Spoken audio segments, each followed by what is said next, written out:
할렐루야.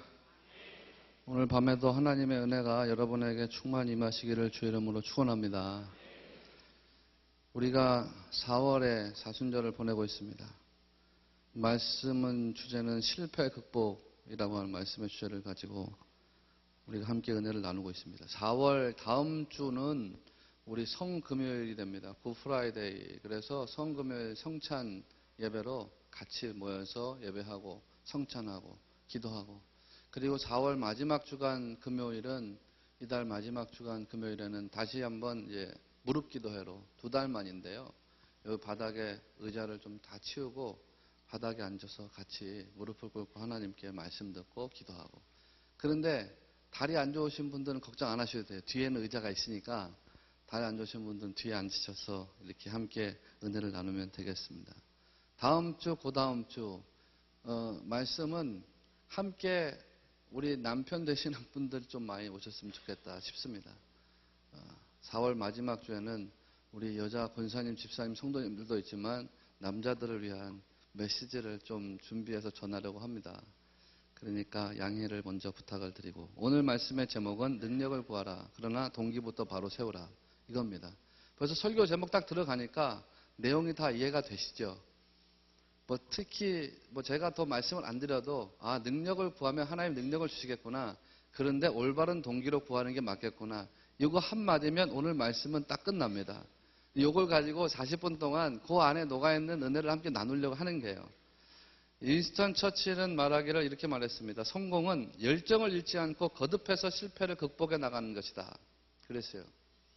사람들이 살아가면서 실패는 있지만 실패하더라도 열정을 잃어버리지 않고 계속해서 극복해 나가는 것. 사람들은 실패하면 열정이 사그라집니다.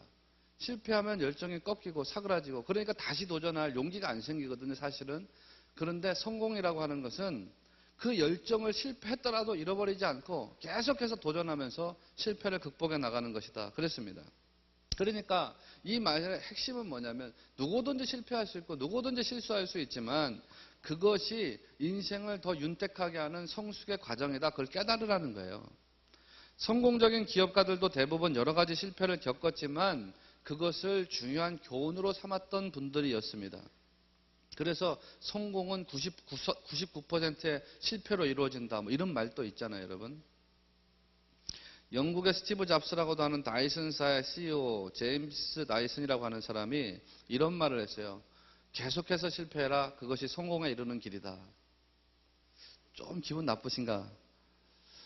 실제로 이 사람이 뭘 만들었냐면 먼지 봉투가 없는 청소기를 개발한 사람입니다.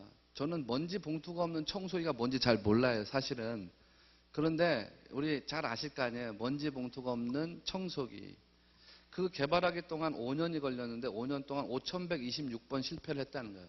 그리고 5127번째 시제품이 나와서 그 상품이 대박이 났다. 그런 얘기입니다.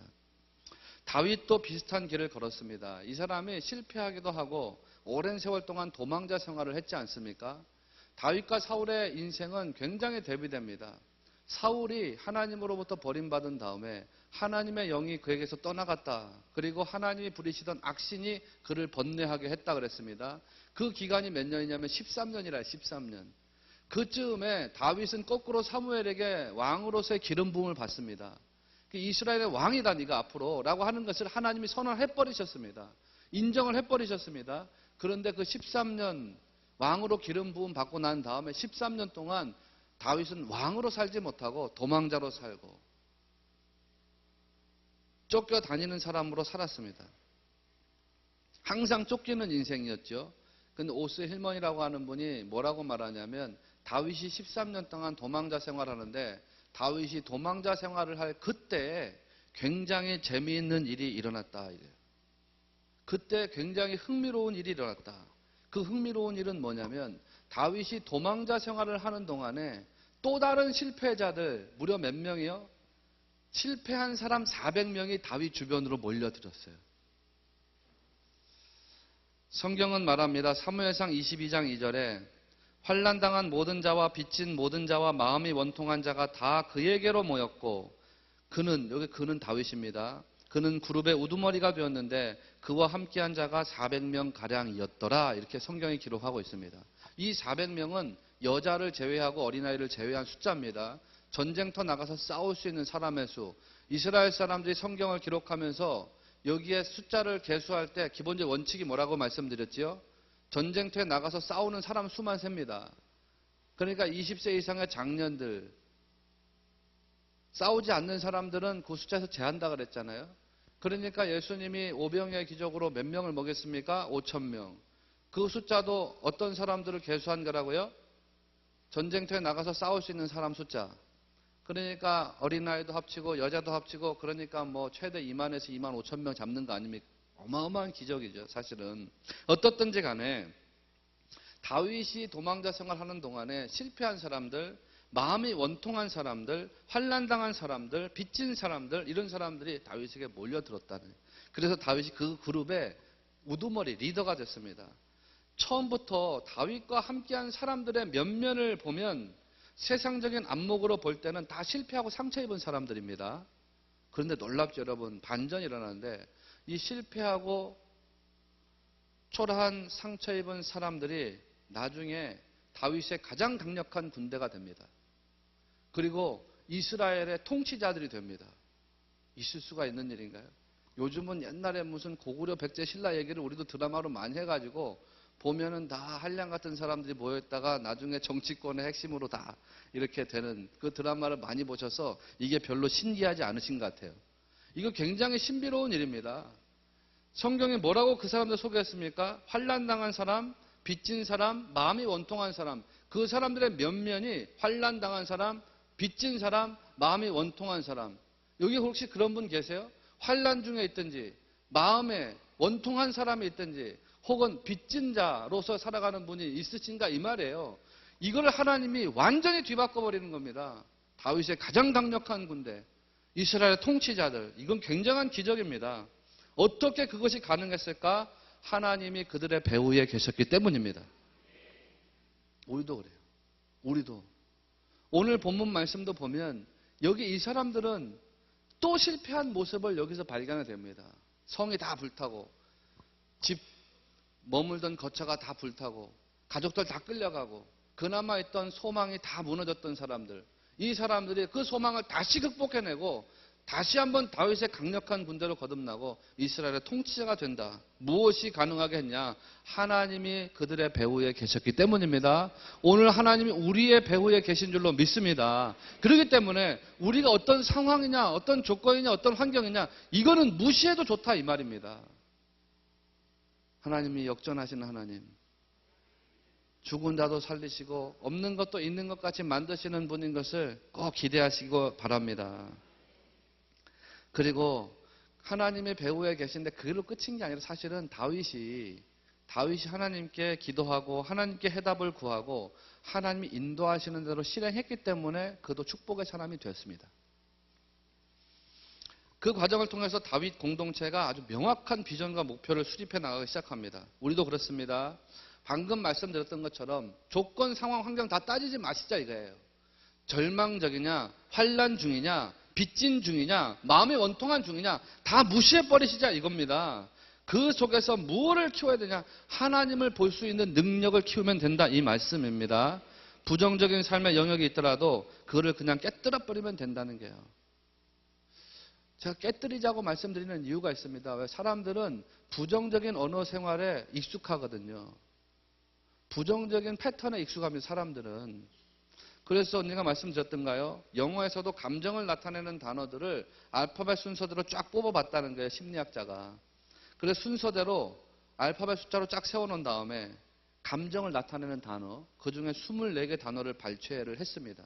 그런데 긍정적인 단어가 24개 중에서 6개밖에 없더라는 거예요. 나머지는 다 부정적인 감정.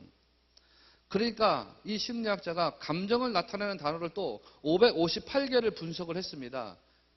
영어 단어 중에 558개를 분석했는데 그중에 62%가 부정적인 단어라는 거예요. 아, 그러고 나니까 사람들이 긍정적인 감정보다는 부정적인 감정을 선호하는구나. 사람들의 언어 습관이 긍정적인 것보다는 부정적인 언어 습관을 가지고 살아가는구나. 이런 것을 결론으로 냈습니다. 인간이 부정적인 감정을 선호한다. 나쁜 감정 가지고 나쁜 생각 더 많이 한다는 거예요.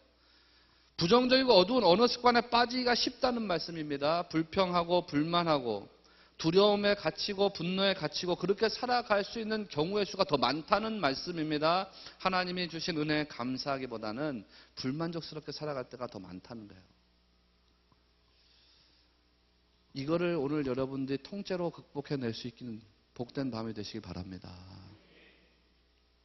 오실 때 지금 앉아서도 찬양으로 이미 다 녹아있었겠지만 마음이 불편하신 분들은 그 불편한 마음의 감정을 다 하나님께 집어 던지시고 주님이 주시는 우리 감독님 늘 설교하시기 전에 하시는 샬롬, 하나님만이 주실 수 있는 절대적인 평화거든요. 이거는 사람이 주는 게 아니라 세상이 주는 게 아니라 조건이 주는 게 아닙니다.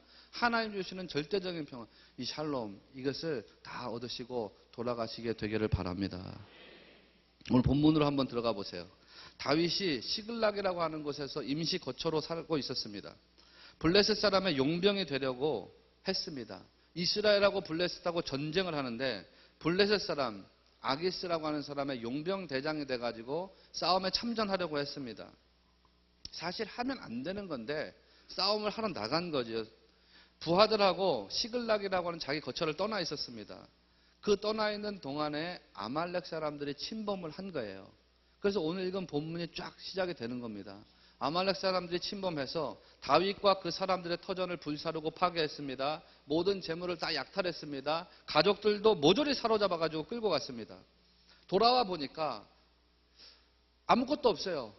터전은 다 불타고 가족들은 사라지고 그리고 재물도 다 없어져 버렸습니다. 이 사람들이 크게 당황했습니다. 다윗의 사람들이 크게 당황한 것으로 끝난 게 아니라 절망에 깊이 빠져 들어가게 됩니다. 3절 말씀에 보니까 다윗과 그의 사람들이 성읍에 이르러 본즉 성읍이 불탔고 자기들의 아내와 자녀들이 사로잡혔는지라. 그런데 그 모습 속에서 이 사람들 뭘 생각하냐면 자식 생각하는 거예요. 제가 4월 마지막 주간에 아버지들 말씀을 또 한번 전하겠다고 했지만 이 부정이 탄탄합니다. 아버지 정이. 우리 아버지들의 정을 무시하면 안 된단 말이에요. 어머니들이. 왜 기분 나쁘세요? 이 아버지들의 정 무섭습니다. 그런데 이 아버지들이 생각해보니까 자식들 때문에 더 마음이 아픈 겁니다. 6절 말씀에 백성들이 자녀들 때문에 마음이 슬퍼서 다윗을 돌로 치자 하니 이렇게 기록하고 있는 거예요. 가족들 싹 사라졌는데 부인이나 미안한 말이지만 자기 부인이나 다른 건 다 이렇게 물론 그것 때문에도 슬펐겠지만 그분들하고는 살 만큼 살았으니까 괜찮은데 자식 생각하니까 마음이 무너져 내리는 거예요. 그래가지고 이 사람들이 울기를 시작합니다. 울기를 시작하는데 어느 정도로 울었냐. 성경 말씀의 4절을 한번 다 같이 읽어보시겠습니다. 시작. 다윗과 그와 함께한 백성이 울 기력이 없도록 소리를 내어 울었더라. 여러분 이렇게 울어보신 적 있으세요? 울 기력이 없도록 소리를 높여가지고 울었다는 거예요. 다윗도 울었고 다윗과 함께했던 사람들도 울었습니다. 다윗도 울었고 그와 함께한 모든 사람, 여기는요 선한 사람도 있고 악한 사람도 있어요. 이 중에 이 400명, 나중에 600명이지만 이 용사들이 다 선한 사람들이 아닙니다. 부솔 시냇가에다가 200명 낙오자들을 떨어뜨려 놓고 그 아말렉 사람들을 치러 계속 쫓아가지 않습니까? 30장 말씀에 계속 중반부 후반부 가게 되면. 그런데 나중에 성경에 아말렉 사람 다 물리치고 나서 전리품을 획득했는데 전리품 획득한 사람들 중에 어떤 사람들이 있었다고 그러면 성경에 보니까 이런 사람들이 있어요. 다윗과 함께 갔던 자들 가운데 악한 자와 불량배들이 22절에 이 사람들이 다 선한 사람만 있는 게 아니에요. 악한 사람도 있고 선한 사람도 있습니다. 그런데 누구도 막론하고 자식들 생각하니까 눈물이 터져 나오는 거예요. 그런데 이 눈물이 울 기력이 없도록 우는 눈물이에요. 야, 이게 진짜 남자들인데 여러분 여자라면은 이해가 되지 않습니까? 이 사람들이 우리 어머니들이 여기 남아가지고 죄송한 말씀이 여자가 더 강하죠, 실은. 그런데 여자분들이 울어서 울어서 지쳐가지고 떨어질 정도로 울었다 하면 이해가 되는데, 남자들이 기력이 쇠할 정도로 울었다, 이 굉장한 슬픔입니다, 사실은. 제가 나중에 이야기했지만 예수님의 제자들도 그렇게 울었던 적이 있어요.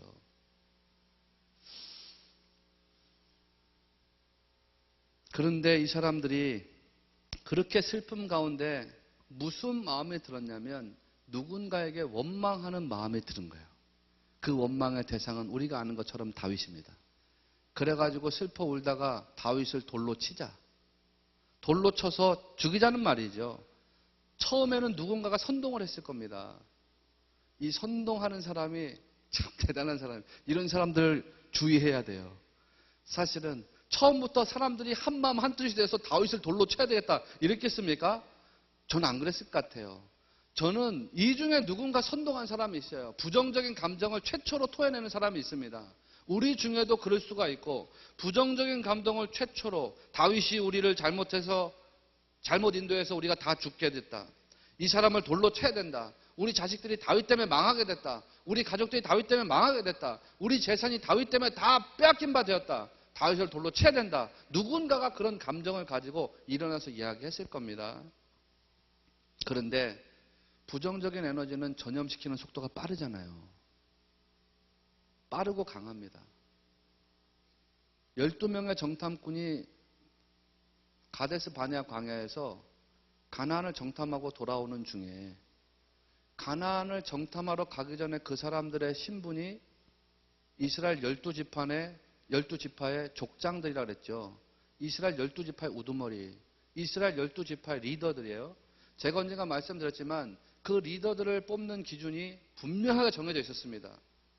가나안 정탐꾼들을 뽑는 기준이 분명히 정해져 있었다고요. 성경 말씀에 하나님을 경외하며 진실무망한 자들입니다. 그 사람들이 다. 우리식 요즘으로 말하면 신실한 사람이에요. 신실한 사람. 믿음 좋은 사람. 그 사람들 정탐꾼으로 간 겁니다. 근데 거기 가서 보니까 이 장난이 아니거든요. 싸우면 이길 것 같지 않거든요. 그러니까 그 중에 몇 명이 돌아섰습니까? 12명 중에. 너무 유치한 질문을 대답하기 싫으시죠? 그래도 대답 좀 해주세요. 12명 중에 10명이 돌아섰어요. 10명이 한꺼번에 마음이 돌아섰을까요? 거기도 선동하는 사람이 있었을 거란 말이에요. 거기에서부터 오는 도중에 모닥불 펴가지고 불 쬐는데 거기서 말하는, 야, 우리 안 될 것 같아. 밥 먹는 동안에 우리 안 될 것 같아. 걸어오는 동안에 안 될 것 같아. 그게 한 명이 2명 되고 2명이 4명 되고 4명이 10명 된 거예요. 부정적인 에너지가 그만큼 전염 속도가 빠르습니다. 여기도 마찬가지예요. 한 사람이 일어나서 이야기했을 줄은 모르겠지만 여기 있는 모든 사람들이 다 다윗을 원망하게 됐어요. 그러다 보니까 다윗이 크게 괴로워합니다. 지도자가 자기를 따르는 사람들에게 원망의 대상이 되었다. 아, 이것처럼 큰 충격이 있을까요?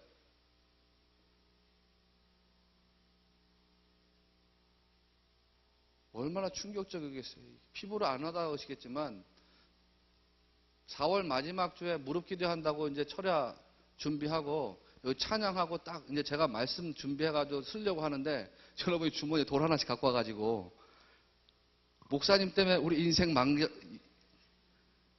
이것처럼 크게 당황스러운 일이 있을까요? 다윗이 그런 겁니다. 이럴 때 어떻게 해야 할까? 이럴 때 어떻게 할까요? 어떻게 해야 할까요? 이런 상황에 다윗이 했던 방법은 뭡니까? 하나님을 보는 거예요. 하나님의 약속과 인도하심을 의지하는 것이었습니다. 하나님으로 인해서 힘을 얻는 것이었습니다. 사무엘상 30장 6절 말씀에 이렇게 기록하고 있습니다. 백성들이 자녀들 때문에 마음이 슬퍼서 다윗을 돌로 치자 하니 다윗이 크게 다급하였으나 그의 하나님 여호와를 힘입고 용기를 얻었더라. 다른 존재의 물질적 가치관 이런 것 때문에 용기를 얻었다는 게 아닙니다. 아직도 너네들이 있잖아. 우리 400명, 600명 용사가 있잖아. 이것 때문에 용기를 얻은 게 아닙니다. 오직 여호와 하나님을 힘입어서 용기를 얻었다 이 말씀이에요. 환난 중에 뭐에 집중했다는 게 여러분? 환난 중에 주님께 집중했다는 겁니다. 오늘 찬양의 시선에 있는 그런 것처럼 주님 붙잡고 그리고 힘을 얻기 원하고 바로 이거예요. 우리에게 필요한 게 바로 여기에 있습니다. 우리는 지금도 수많은 은혜 속에서 살아가고 있습니다. 그런데 어제도 은혜를 받았고 오늘도 분명히 은혜를 받았습니다. 그런데 은혜의 때를 기억하기보다 곤고한 날을 생각할 때가 많습니다. 두려움 생각할 때가 많고 낙심할 때가 많습니다. 사람 사랑하는 것보다 미워하고 시기할 때가 많습니다. 은혜 나누는 것보다 삶의 문제를 놓고 고민할 때가 많습니다. 오늘 아침에 몇 시에 일어나셨어요? 새벽부터 일어나신 분은 4시, 5시에 일어나, 어떤 분은 8시, 9시에 일어나시고, 오늘 출근하신 분들은 좀 일찍 일어나시고, 몇 시에 일어나셔서 한 8시부터 일어나셔가지고 지금 12시간이 지났는데 13시간 동안 오늘 내 삶에 부정적인 생각이 많았어요. 하나님께로부터 받은 은혜에 대한 감동이 많았어요. 하나님은 지금 또 우리에게 은혜를 주시는 분인 것을 믿으시기 바랍니다. 그 은혜에 젖어서 살기를 원하시지 부정적인 생각에 빠져들어 살기를 원하시지 않는다는 거예요. 성경은 분명히 기록하고 있습니다. 하나님이 우리에게 주신 것은 두려워하는 마음이 아니라 오직 능력과 사랑과 절제하는 마음이니 그랬어요. 이 다윗이 그것을 바라볼 수 있었던 겁니다. 다윗의 위대함은 그가 가지고 있었던 시선에 있어요. 다른 사람하고는 차원이 다른 시선을 가졌습니다. 함께했던 백성들이 환경에 무너졌습니다. 생활의 기반이 파괴된 상황을 보면서 슬퍼했습니다. 그래서 분노해가지고 다윗을 돌로 치려고 했습니다. 그런데 다윗은 달랐습니다. 하나님에게서 힘을 얻었고 하나님을 의지해서 용기를 얻었습니다. 여러분, 신앙하는 기쁨이라 신앙하는 만족함이라고 하는 게 여기에서 오는 거예요. 하나님께 매달리는 겁니다. 하나님께. 오늘도 여러분 하나님께 매달리기 위해서 오셨죠. 바로 그게 있습니다. 우리 마음이 무너지고 슬픔에 밀려오고 외로움도 오고 배신감이 막 찾아올 때 전능하신 하나님께 매달릴 수 있는 사람, 그 사람은 능력을 받는 거예요. 은혜를 기억하게 되고 감사를 생각하게 됩니다. 여러분 보세요. 오늘 본문 말씀을 쭉 읽어나가고 묵상하면 묘하게 신약에 이렇게 매치되는 장면이 나와요. 오늘 본문을 읽으면서 좀 빠르신 분은 느끼셨을 거예요. 오늘 본문이 어디하고 매치가 되냐면 예수님이 십자가에 달리시기 전에 겟세마네 동산에서 마지막 기도하던 장면하고 묘하게 겹칩니다. 예수님이 잡히시기 전에 겟세마네 동산에서 기도하는데 그때 기도하러 가시는 심정을 마태나 마가는 이렇게 기록하고 있습니다. 마태복음을 제가 읽어드릴게요. 베드로와 세베대 두 아들 요한과 야고보죠. 이 삼총사. 예수님 언제나 따라다녔던 베드로, 요한, 야고보.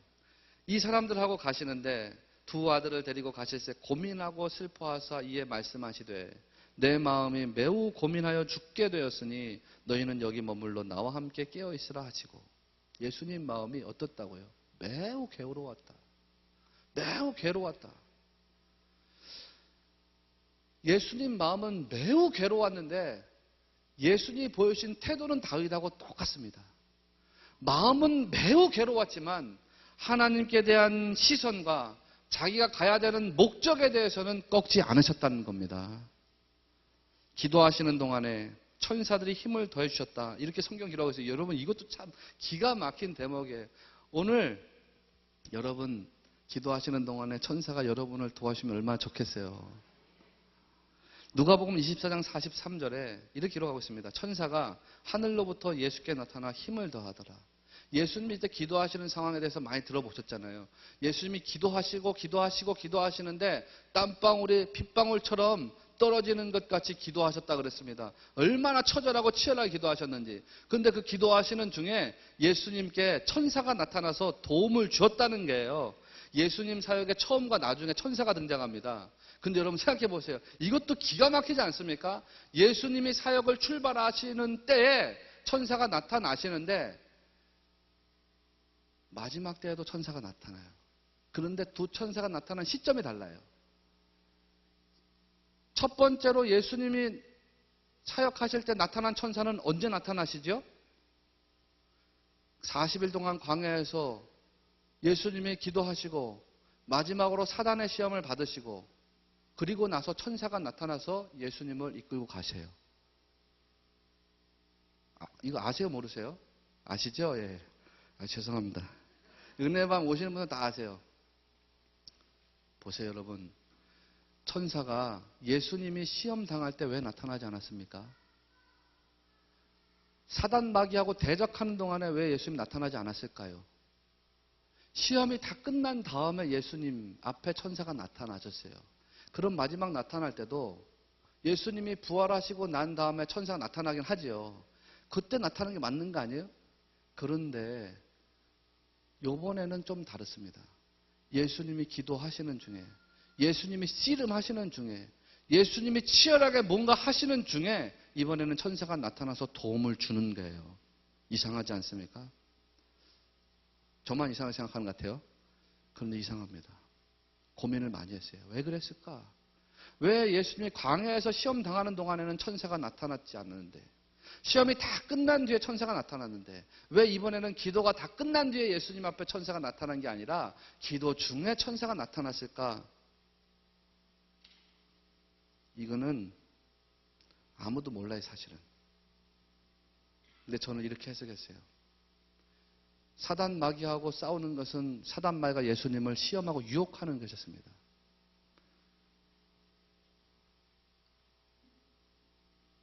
유혹에 맞서는 동안에는 나타나지 않았습니다.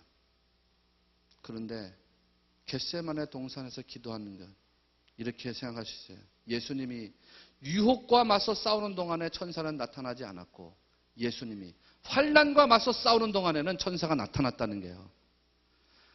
왜 제가 이 말씀을 드리나?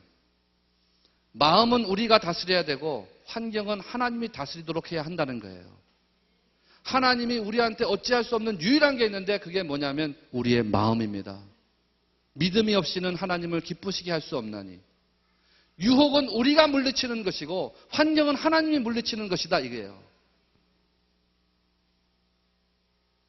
그래 성도는 하나님을 힘입어서 자신의 마음을 다스려야 됩니다. 자신의 마음을 다스려야 돼요.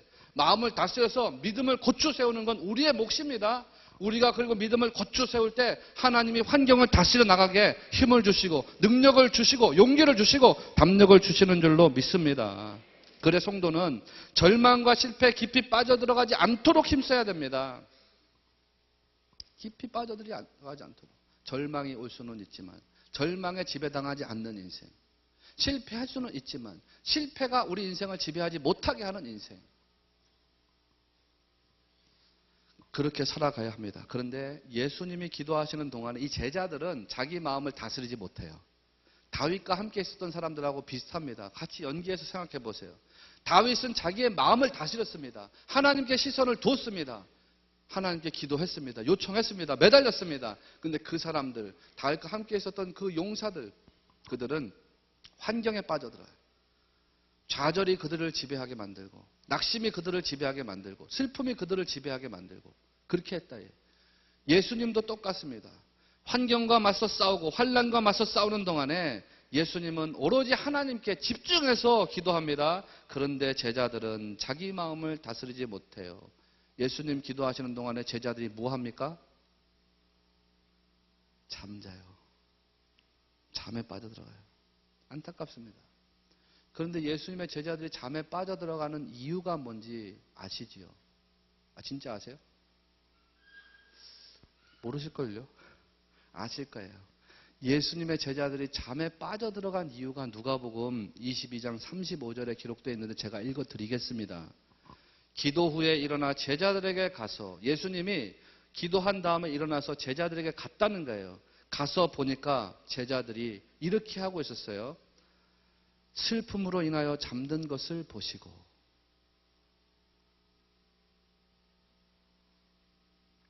너무 비슷하죠, 여러분. 울다가 지쳐서 잠들어 본 적이 있으신 분 이거 아실 거예요. 울다가 지쳐서 잠들어 본 적이 있는 분. 다윗의 사람들이 울 기력이 없도록 울었던 것처럼 예수님의 제자들이 그냥 잠에 빠져서 잠을 잔 게 아니라 슬픔으로 인하여 잠이 들었습니다. 울다가 지쳐서 잠이 든 겁니다. 왜 울다가 울었어요? 예수님이 겟세마네 동산에 기도하러 가시면서 아까 이야기했잖아요. 내 마음이 심히 괴롭다. 성경은 짧게 기록하고 있지만 예수님 그 사람들에게 자기의 삶을, 남겨진 삶을 그 사람들에게 이야기한 겁니다. 이 사람들은 예수님 당할 고난에 대해서 수용할 마음의 준비가 안 돼 있었어요. 너무 슬펐습니다. 사랑하는 주님과 헤어져야 된다는 게 너무 슬펐습니다. 그 주님이 내 죄 때문에 십자가에 달려야 한다는 게 너무 슬펐습니다. 내가 죽지 못하고 주님이 죽어야 한다는 사실이 너무 슬펐습니다. 울다가 이 사람들이 잠이 들었어요. 많은 설교자들이 이 대목을 놓칩니다. 제자들이 왜 잠에 빠져 들어갔을까? 울다가 지쳐서 잠에 빠져 들어갔다. 이겁니다. 낙심과 실망에 그들이 사로잡혀 있었기 때문에 그렇게 된 것입니다. 그런데 저는 여기에서 여러분에게 이 말씀을 드리고 싶은 거예요. 다윗의 사람들이 절망과 슬픔에 빠져 들어갔습니다. 마찬가지로 예수님의 제자들도 낙심과 실망에 사로잡혀 버렸습니다. 그러면 안 되는데 그렇게 됐다는 거예요. 그렇게 살면 안 되는데 그렇게 됐다는 겁니다. 이 말씀을 통해서 성경이 우리에게 전하는 강력한 메시지가 있어요. 아무리 슬프고 아무리 힘들고 아무리 절망적이라도 하더라도 울다가 지쳐서 잠들지 말라는 거예요. 다윗의 사람들이 자기 마음을 다스리지 못했던 것처럼 예수님의 제자들도 자기 마음을 다스리지 못했어요. 그러나 하나님은 그렇게 살지 않기를 바라십니다. 성도란 다윗처럼 예수님처럼 하나님으로 인해서 힘과 용기를 얻어 누려야 되는 존재인 것을 꼭 믿으시기를 바랍니다. 절망적인 상황 올 수 있습니다. 그러나 절망적인 상황에 지배당하면 안 됩니다. 그 상황을 오히려 지배해 나가야 됩니다. 그런 사람이 세상을 빛나게 하는 거예요. 마지막 강의로 유명한 랜디 포시 같은 사람. 그 사람이 얼마나 긍정의 메신저가 됐습니다. 암 투병하며 죽어갔는데 그 마지막 강의라는 책에서 그가 마지막 소회를 남기잖아요. 내가 왜 이 강의를 하고 다니는지 아십니까, 여러분? 여러분을 위해 사는 게 아닙니다. 그러면 나 자신을 위한 것일까요? 나 자신을 위해 사는 것도 아닙니다. 그 뭐라 그럽니까? 내가 여러분에게 그래도 적극적인 삶을 살아야 된다. 죽어가더라도 긍정적인 삶을 살아야 된다. 항상 티거같이 곰돌이 풀에 나오는 그런 삶을 항상 선택해라. 긍정적이고 적극적인 삶을 선택해라. 내가 왜 이 얘기를 하고 다니는지 아시냐 말이에요. 여러분을 위해 사는 게 아니라는 거예요. 내 자신을 위해 사는 것도 아니라는 거예요. 뭐라 그럽니까? 이 이야기는 내 자식들을 위해 사는 겁니다. 내 자식들. 너네들이 나중에 컸을 때 아빠가 이렇게 살았다. 죽어가면서도 아버지는 이런 인생을 살았다. 그거를 제 자식들에게 보여주기 위해서, 남겨주기 위해서 그거라는 거예요. 죽을 때 마지막으로 그 남긴 유언이 뭐였습니까? 갑작스러운 죽음이 아니라 예정된 죽음을 주셔서 그 죽음을 준비하게 하신 하나님께 감사드립니다. 이거였어요. 그게 얼마나 매력적이고 아름답습니까? 사실 저희 아버지는 갑작스럽게 가셔가지고 이별도 나누지 못하고 가셨는데 생각을 바꿔보니까 그거 참 매력적이다. 정말 멋있는 인생을 살다 가셨다.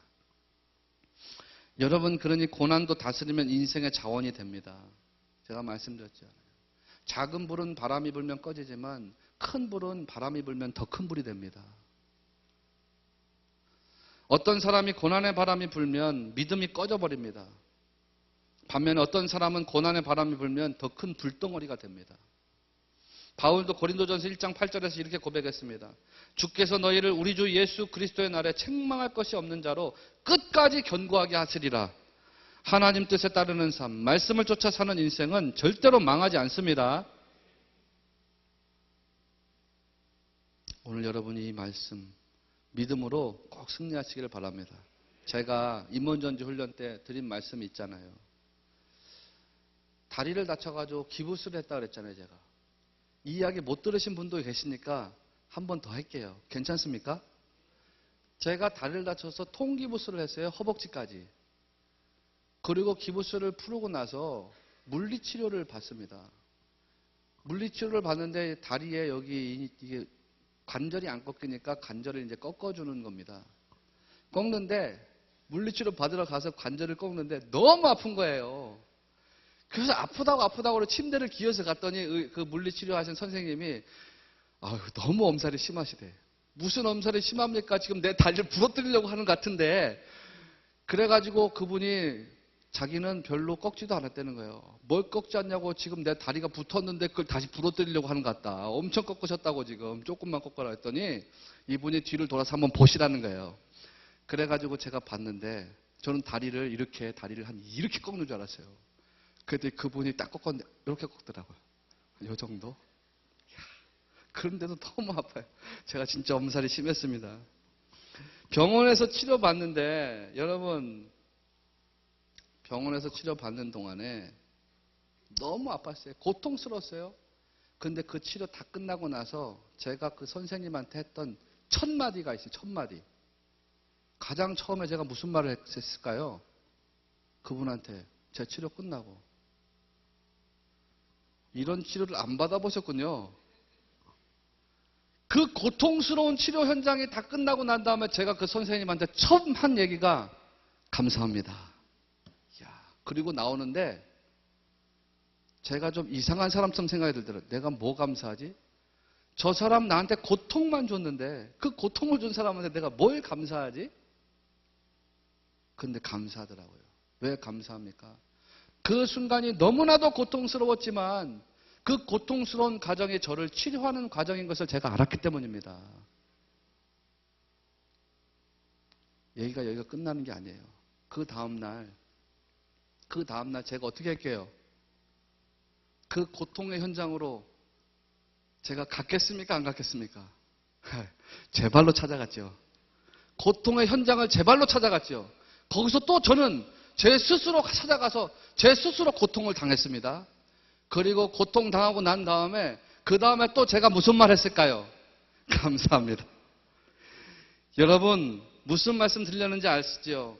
고통의 순간에 상처로 인한 아픔이 있지만 감사를 고백할 수가 있습니다. 왜? 그 고통스러운 삶의 과정이 나를 치료하는 과정인 것을 깨닫고 나면 감사하게 되는 거예요. 하나님을 신뢰하면 반드시 그렇게 할 수가 있습니다. 고통과 절망스러운 상황이 우리 인생에 찾아올 수가 있습니다. 하나님이 우리를 더 고통스럽게 할 수도 있습니다. 그런데도 우리는 그 하나님, 나에게 고통 주는 그 현장으로 내 발로 찾아갈 수 있습니다. 그리고 거기에서 하나님한테 다시 고백할 수 있어요. 하나님 감사합니다. 왜? 하나님이 내 인생을 다스리는 순간인 것을 내가 알기 때문에. 그래 바울이 복음을 전하면서 고난당하는 대목이 있어요. 사도행전 24장에서 진술하고 있습니다. 오직 성령이 각성해서 내게 증언하여 결박과 환난이 나를 기다린다 하시나 내가 달려갈 길과 주 예수께 받은 사명 곧 하나님의 은혜의 복음을 증언하는 일을 마치려 하면은 나의 생명조차 조금도 귀한 것으로 여기지 아니하노라. 바울이 환상을 봤습니다. 성령님이 환상을 보여줬는데 성에 가면 그 성에 나를 기다리고 있는 게 있어요. 그게 뭐냐면 결박과 환난이 나를 기다린다는 거예요. 각 성에서 내게 증언하여 결박과 환난이 나를 기다린다 하시나 그런데도 자기는 그 길을 가겠다는 거예요. 내가 달려갈 길과 주 예수께 받은 사명. 그런데 여기 사도행전 24장 23절과 24절 요 중간 결박과 환난이 나를 기다린다 하시나 킹 제임스 버전 성경에 그 중간에 이런 표현이 있어요. None of these things move me. 각 성에서 나를 결박과 환난이 기다리고 있지만 그런 결박과 환난이 나를 흔들어서 움직일 수가 없습니다. 그런 고통과 좌절이 나를 흔들어서 움직일 수가 없습니다. 그런 절망과 실패가 나를 흔들어서 움직일 수가 없습니다. 바울이 말합니다. 이런 것들 가운데 그 무엇도 나를 아프게 할 수 없습니다. 그게 아니에요. 고통이 오면 아파요. 아프게 할 수 없습니다가 아닙니다. 이런 것들 가운데 그 무엇도 나를 흔들어서 움직일 수가 없습니다. 아프지만 내 믿음을 꺾을 수가 없습니다. 아프지만 내 시선을 꺾을 수가 없습니다. 아프지만 나에게 주신 하나님의 사랑을 없이 할 수가 없습니다. 바로 그겁니다. 성도는 능력의 한계에 도달했을 때라도 하나님 은혜를 사모하고 하나님 은혜의 통치권 안에 있다는 사실을 잊어버리지 않습니다. 저는 오늘 여러분들이 그런 삶을 살게 되시기를 주님의 이름으로 부탁을 드립니다. 신앙이라는 건 내 이성을 다 내려놓는 거예요. 하나님 생각을 추구하는 것. 하나님 말씀에 사로잡혀 살아가는 것입니다. 이성 이런 것 다 하나님 앞에 그냥 포기해버리는 거예요. 사실 그렇잖아요, 여러분. 30살이 심리학에게 묻다 이런 책에 보니까 내셔널 지오그래피에서 조사한 내용이 있어요. 사람들이 하루에 몇 번 선택하냐면 매일 15번 선택을 한다는 거예요. 오늘 몇 번 선택하셨어요?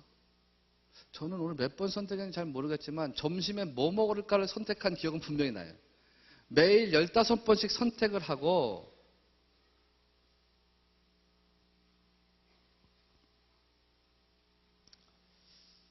15번이 아니라 150번. 죄송합니다. 150번.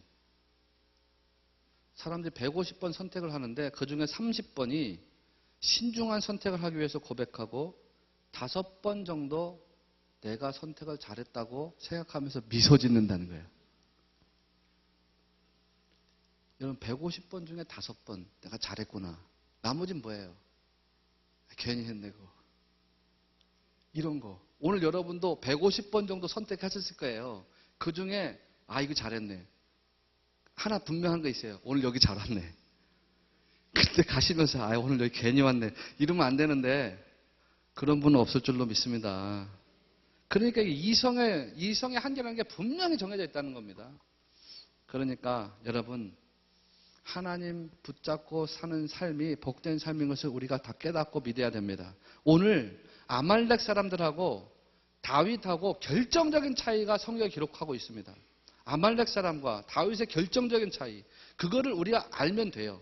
아말렉 사람과 다윗의 결정적인 차이가 2절하고 8절 나오는데 2절에는 아말렉 사람들의 행동, 8절은 다윗의 행동이 나옵니다. 아말렉 사람의 모습이 2절에 기록하고 있는데 이 사람들의 모습의 마지막 2절의 구절이 뭐냐면 자기 길을 갔더라는 거예요. 자기 길을 갔더라. 기가 막히죠, 여러분. 하나님 어떻게 이렇게 절묘하게 기록해 놓으셨을까? 이 아말렉 사람들은 자기 생각대로 길을 갔습니다. 자기가 생각했던 길, 자기가 걸어왔던 길, 자기가 침략했던 길, 자기 생각대로 자기 길을 갔습니다. 자기 생각대로 자기 길을 가는 사람에 대해서 성경이 분명히 경고하고 있습니다. 어떤 길은 사람이 보기에는 바르나 필경은 사망의 길이니라. 자기 길을 가면 안 된다는 게, 근데 아말렉 사람들은 자기 길을 간 거예요, 자기 길을. 그런데 8절에서 다윗은 어떤 길을 가냐면 8절에 다윗이 여호와께 묻자와 이르되 이 군대를 추격하면 따라잡겠나이까 하니 여호와께서 그에게 대답하시되 그를 쫓아가라. 내가 반드시 따라잡고 도로 찾으리라. 다윗은 누구의 길을 갔습니까? 하나님의 인도하시는 길을 갔다.